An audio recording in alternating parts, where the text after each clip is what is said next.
So I want to bring you back to 45, 46. Um, Describe what kind of changes happened in those first couple years, um, and also what you were doing specifically, what duties you acquired. Strictly camera. Uh, Cameras were beginning to change. They were beginning to modernize or get smaller cameras. Uh, they took a lot of, by the time we would receive equipment, which he had ordered, they were already obsolete. They were already made better ones. And we kept changing and changing and changing. Just in my day alone, I spent 27 years with KTLA.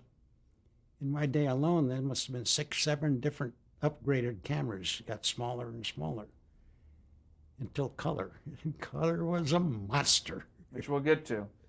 But in the 45, 46, prior to for the station becoming commercial,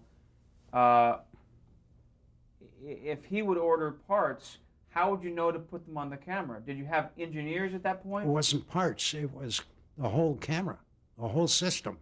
What if something broke down? Well, the engineers, by then you began to have engineers, and they could fix them. And if they couldn't, he could. My understanding in talking to him over the years, when he was a young kid in university, they gave him a solid piece, a block of metal, about 4 or 5 inches in square, solid. And out of that, he had to build a clock. He had to make the gears all out of that one piece of metal. He said it took him a number of years, but he made a clock out of it. And it worked.